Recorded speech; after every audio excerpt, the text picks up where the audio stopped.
രാവിലെ സമയം 5:30 മണിയായി. നമ്മളിപ്പോൾ നേരെ പോകുന്നത് സ്വിറ്റ്സർലൻഡിലാണ്, സൂറിക്ക്. അഞ്ജുവിനെ വിടാൻ പോവാണ്.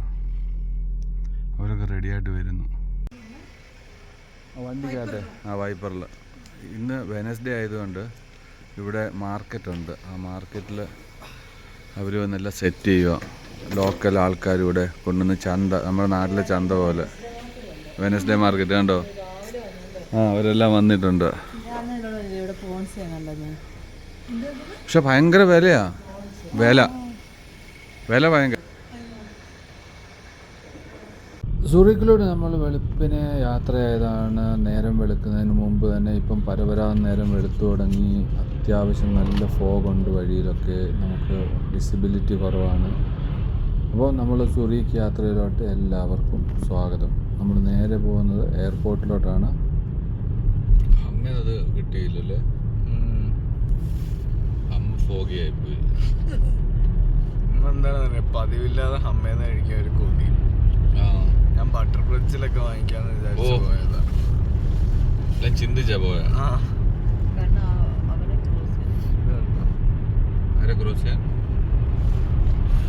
നൈസ് അല്ല.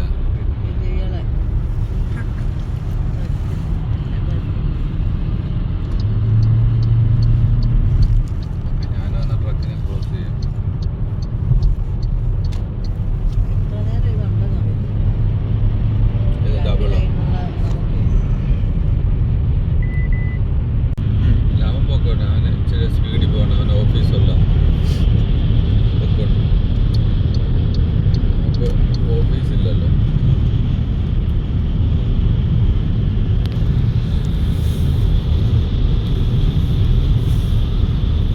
പക്ഷെ നമ്മളിപ്പോൾ ഇതുവരെ ഓടിച്ചിട്ട് ആദ്യമായിട്ട് ഈ സമയത്ത് ഓടിക്കുന്നത് 7 മണിക്ക്. യൂറോപ്പിൽ 7 മണി ഇതാ ഫുൾ ഫോഗ്.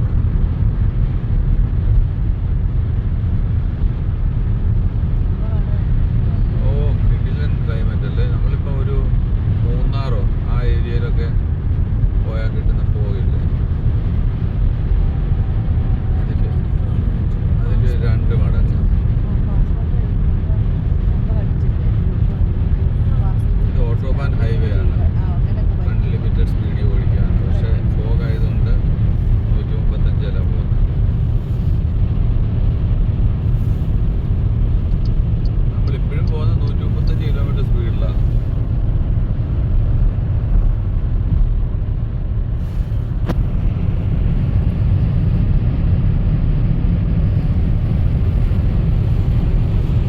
മൊത്തം ഫോഗാണ്.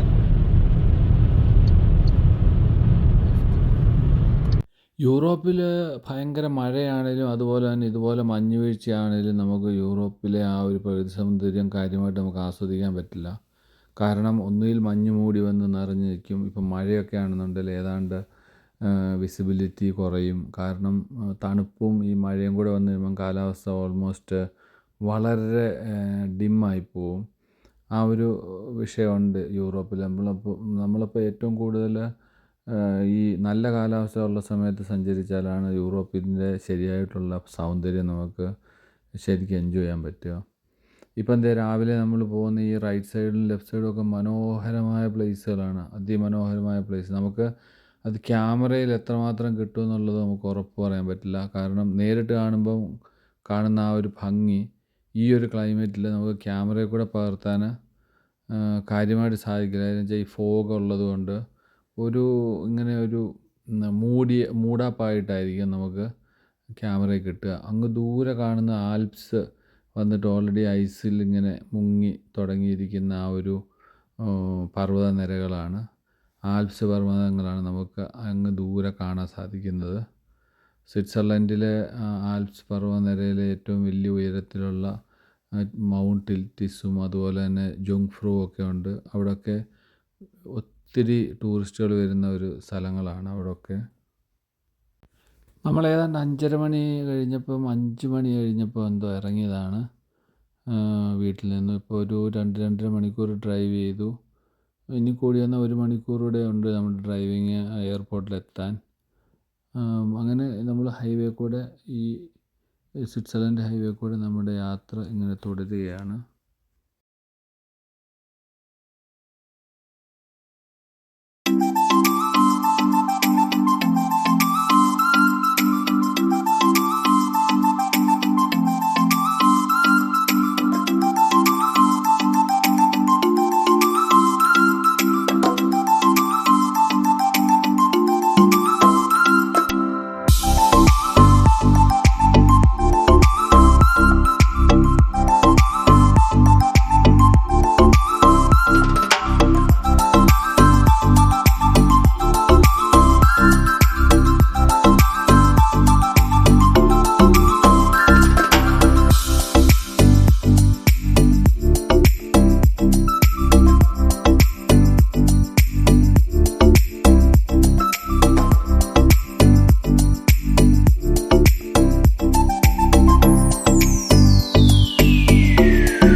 ഇവിടെ വന്ന് ജർമ്മനിയിലൊക്കെ ഒരു ലൈസൻസ് എടുക്കുക എന്ന് പറഞ്ഞാൽ ഭയങ്കരമായ ടാസ്ക്കാണ്. കാരണം ഇപ്പം തന്നെ ചക്കു വന്നിട്ട് അതിൻ്റെ ഒരു പ്രോസസ്സിലാണ്. കഴിഞ്ഞ ഒരു വർഷമായിട്ട് ഈ ലൈസൻസിൻ്റെ എക്സാമും അപ്പോയിൻമെൻറ്റും ഒക്കെ ആയിട്ട് അതിൻ്റെ പുറകെ കൂടിയിരിക്കുകയാണ്.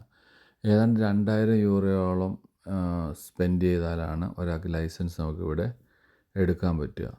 പക്ഷേ വേറൊരു കാര്യം, നമ്മൾ റോഡിൽ ഇറങ്ങുമ്പോൾ നമുക്കത് അറിയാൻ പറ്റും അവരെത്രമാത്രം പെർഫെക്റ്റിലായിരിക്കും പിന്നീട് റോഡിൽ വണ്ടി ഓടിക്കുക എന്നുള്ളത്. അതൊരു റിയാലിറ്റിയാണ്.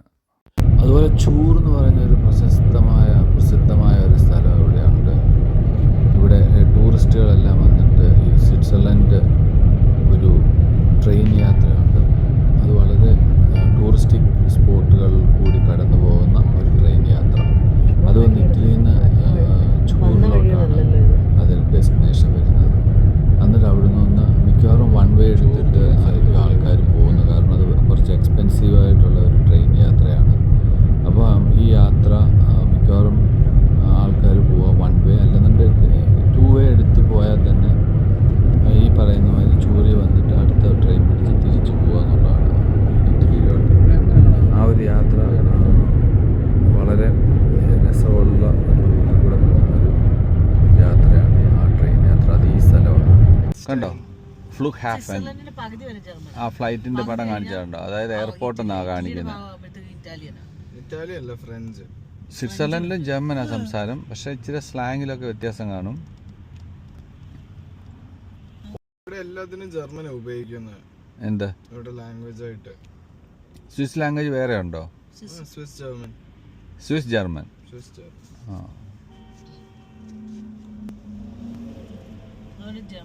ഞങ്ങളിപ്പം പോകുന്ന ഫ്ലുഗാഫനിലോട്ടാണ്. ഫ്ലുഗാഫൻ എന്ന് പറഞ്ഞാൽ എയർപോർട്ട്.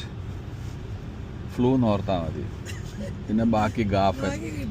ആ, ഫ്ലുഗാഫൻ എന്ന് പറഞ്ഞാൽ എയർപോർട്ട്. ബാനോഫ് എന്ന് പറഞ്ഞാൽ റെയിൽവേ സ്റ്റേഷൻ.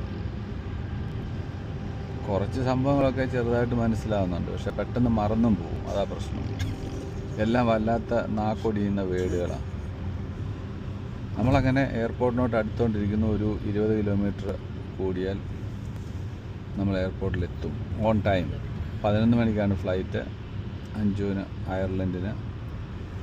8:30 ആകുമ്പോഴെങ്കിലും നമ്മളവിടെ എത്തുമെന്ന് തോന്നുന്നു. നല്ല ക്ലൈമറ്റ്. Outside temperature 4 degree.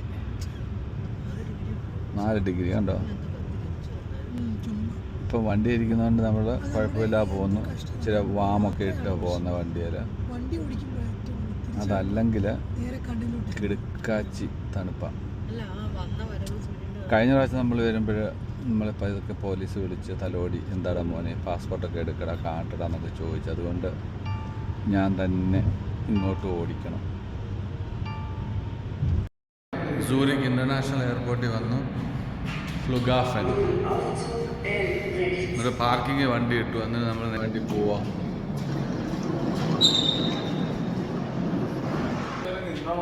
ചെറിലോട്ട് നടക്കുവാണ്.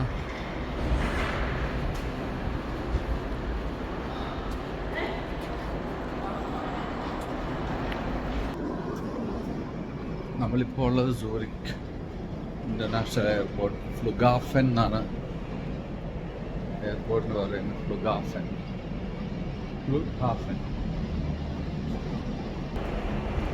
നമ്മൾ ഡിപ്പാർച്ചറിൽ കൊണ്ടിട്ടത് കൊണ്ട് കുറേ ദൂരം നടക്കണം.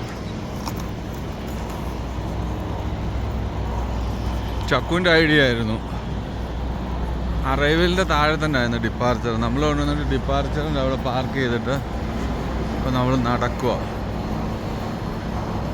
ഇവിടെ എല്ലാം പണി നടക്കുന്നുണ്ട്. അതുകൊണ്ട് ഈ പറയുന്ന മാതിരി ഹോർഡിങ്ങൊക്കെ അടിച്ച് ഇങ്ങനെ സെറ്റാക്കി ഇട്ടിരിക്കുക. നടക്കാനുണ്ട്. നമ്മൾ നടക്കുവാണ്.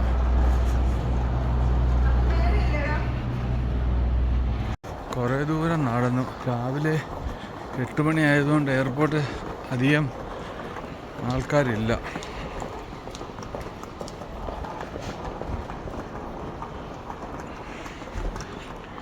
ഇതിൻ്റെ ഫസ്റ്റ് ഫ്ലോർ കയറിയ ഡിപ്പാർച്ചറാണ്. താഴെ അറൈവലും.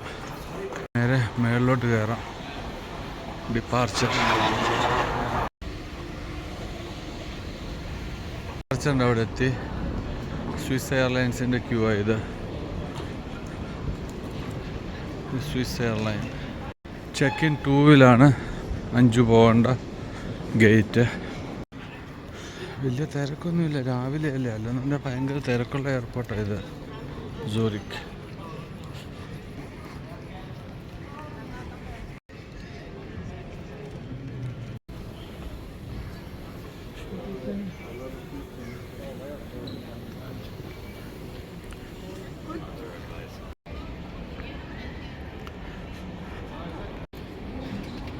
ബോർഡിംഗ് പാസ് എടുക്കാൻ വേണ്ടി പോവാ. ലഗേജ് എല്ലാം ഇട്ടു. ഇതാ ഇവിടെ വന്ന് നിൽപ്പുണ്ട്. ഇനിയിപ്പോൾ നേരെ കടയിലൊക്കെ ഒരു കോഫി മേടിച്ച് കുടിക്കണമെന്നുണ്ടെങ്കിൽ 10-35 റിയാലാവും ഒരു കോഫിക്ക്. ഏറ്റവും എക്സ്പെൻസീവായിട്ടുള്ള ഒരു എയർപോർട്ടാണ് സൂറിക്. ഒരു സാൻഡ്വിച്ച് ഒക്കെ കഴിക്കണമെന്നുണ്ടെങ്കിൽ 7 യൂറോ, 8 യൂറോ, 10 യൂറോ ആ റേഞ്ചാണ്. കാണാൻ എപ്പോൾ കാണാൻ ഇനി?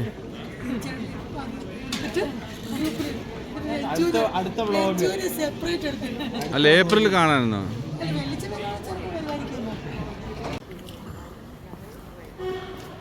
കയറി പോകുന്നു. ആറ് കണ്ടോ ചോക്ലേറ്റിൻ്റെ പീസുകൾ. കിലോയ്ക്ക് എങ്ങനെയാണോ വില? ഭയങ്കര വിലയാണെന്നാണ് പറയുന്നത്.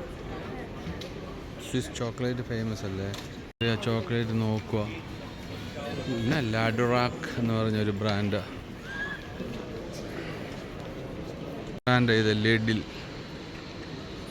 ഇതിവിടെ one of the famous company Lindt chocolate. ലിഡിലല്ല, ലിൻറ്റ്. ഇത് 100 ഗ്രാമിന് 7 യൂറോയാണ്. 100 ഗ്രാമിന്, അതായത് ഒരു 5-6 പീസിന്. എക്സ്പെൻസീവാണ് അതും. ചോക്ലേറ്റ് 100 ഗ്രാമിന് 16 യൂറോയാണ്. 100 ഗ്രാം. സൂറിക് എയർപോർട്ട് ഇഷ്ടംപോലെ ഇന്ത്യൻസിനെ കാണാം. ഒത്തിരി ഇന്ത്യൻസ് ഒന്നീ ട്രാൻസിറ്റായിട്ട് പോകുന്നത്, അല്ലെന്നുണ്ടെങ്കിൽ ഇവിടെ ഇങ്ങനെ ടൂർ വന്നവർ ഒത്തിരി ഇന്ത്യൻസ് ഉണ്ട്.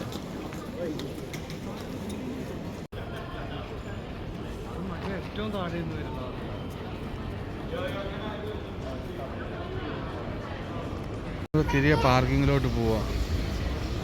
നമ്മൾ അറൈവലിൽ വന്നു കഴിഞ്ഞാൽ ഇതൊക്കെ എടുക്കുന്നത്, നമ്മുടെ പെട്ടിയൊക്കെ എടുക്കുന്ന ബെൽറ്റ് കണ്ടു. ആവശ്യത്തിനൊക്കെ വേണമെന്നുണ്ടെങ്കിൽ നമുക്ക് ഫോട്ടോ നമുക്ക് തന്നെ സെൽഫായിട്ട് എടുക്കാം. ഇതിൽ 3 ഹോട്ടൽസ് അടുപ്പിച്ചുണ്ട് ഈ എയർപോർട്ടിനോട് ചേർന്ന്. ഒരു റാഡിസൻ്റായി ഈ കാണുന്നത്. അതിനപ്പുറം വേറൊരു 5 സ്റ്റാർ ഹോട്ടൽ കണ്ടു. അതും ഒരു ഹോട്ടലാണെന്ന് തോന്നുന്നു. ഇത് റാഡിസൻ്റെ തന്നെ വേറൊരു വിങ്ങാന്ന് തോന്നുന്നത്. വലിയ ഹോട്ടലാണ് റാഡിസൺ. പാർക്കിംഗ് ഇട്ടു. നമുക്ക് 6 ഫ്രാങ്ക്. നമ്മൾ 2 മണിക്കൂർ കൂടുതൽ നിന്നതാ. പിന്നെ 1 മണിക്കൂർ ആയില്ല. പിന്നെ ഇന്ന് 6 ഫ്രാങ്ക്. കഴിഞ്ഞ പ്രാവശ്യം നമുക്ക് 2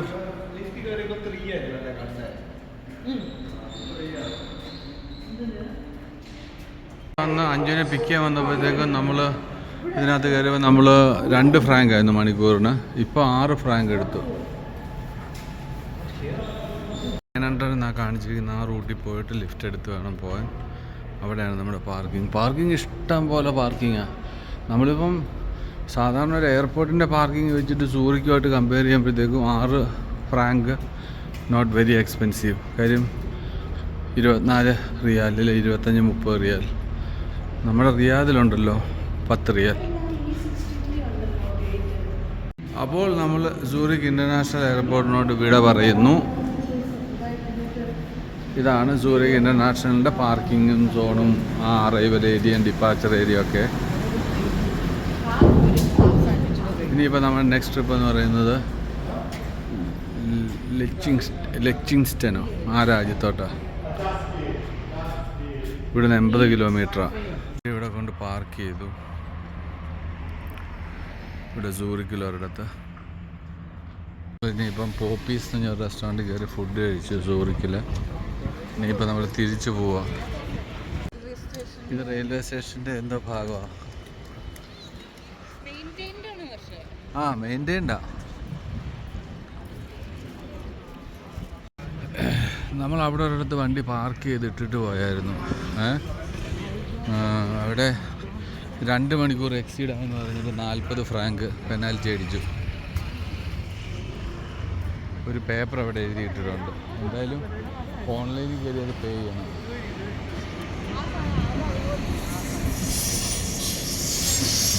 സ്വിസ് ട്രെയിൻ പോകുന്നുണ്ടോ.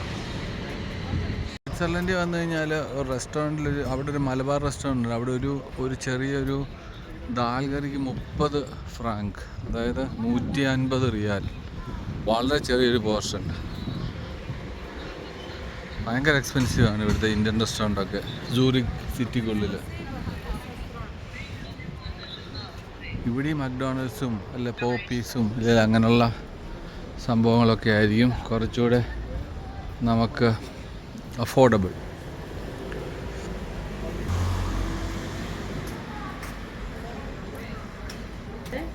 €15. ഇതിനൊക്കെ ഈ തണുപ്പിന് ഇടുന്ന ഡ്രസ്സൊക്കെ ഓക്കെയാന്ന് തോന്നുന്നു ഇവിടുത്തെ പ്രൈസ്. ഓഫീസിൽ പോയിട്ട് ലഞ്ച് കഴിച്ചിട്ട് നമ്മളിങ്ങനെ നടക്കുവാണ് നമ്മുടെ വണ്ടിയുടെ പാർക്കിംഗ് ഏരിയയിലോട്ട്. ഇങ്ങനെ സ്ട്രീറ്റിൽ നമുക്ക് പാർക്ക് ചെയ്യും. വൈറ്റ് ലൈനിൽ എവിടെയെങ്കിലും എം ടി ഉണ്ടെങ്കിൽ 3 ഫ്രാങ്ക് പെർ അവർ. പക്ഷേ 1 അവർ കഴിഞ്ഞിട്ട് 1 മിനിറ്റായി അവർ വന്ന് പൊക്കുവാണെന്നുണ്ടെങ്കിൽ 40 ഫ്രാങ്ക് പെനാൽറ്റിയാണ്. ഇങ്ങനൊരു വിഷയമുണ്ട്. അതെങ്ങനെ അവന്മാർ വരുമെന്ന് പറയാൻ പറ്റില്ല. പറന്നവന്മാർ വരും. അവന്മാർ തപ്പി നടക്കുക വണ്ടികൾക്ക് പെനാൽറ്റി അടിക്കാൻ. സ്വിറ്റ്സർലൻഡിലെ ഒക്കെ ലൈഫ് ഒരു ടൈപ്പ് ഓഫ് ഒരു ഭയങ്കര എന്താ പറയുക, ടൈറ്റ് ലൈഫാണ്. ഒരു നാച്ചുറൽ ലൈഫേ അല്ല. ഇങ്ങനെ എല്ലാത്തിനും റെസ്ട്രിക്ഷൻ, ഇങ്ങനെ നടക്കണം. ഭയങ്കര ഡിസിപ്ലിനറി ലൈഫ് ആണ്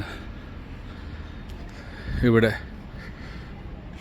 ഇതാ നമ്മുടെ വണ്ടി. ഇതിനാണ് അവന്മാർ പാർക്കിങ് എക്സീഡഡ് ആയെന്ന് പറഞ്ഞിട്ട് അടിച്ചത്.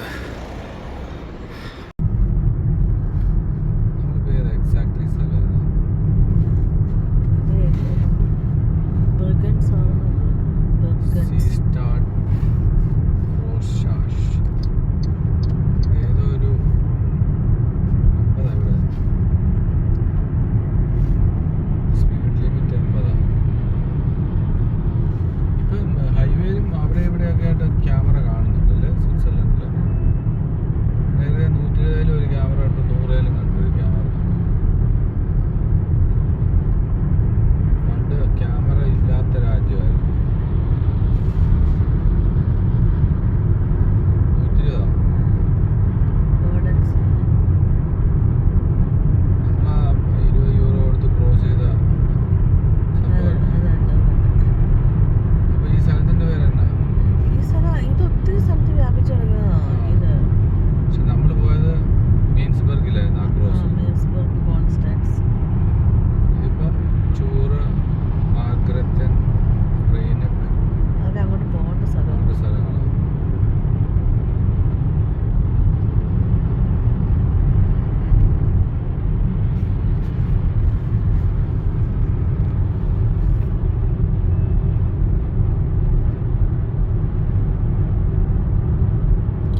കിടക്കുവാണിത് അങ്ങനെ നീണ്ട്. നമ്മളിപ്പോൾ ഈ ഇത്രയും ദിവസം സഞ്ചരിച്ചതിൽ വൺ ഓഫ് ദി ബിഗസ്റ്റ് ടണലാണ് ഇത്.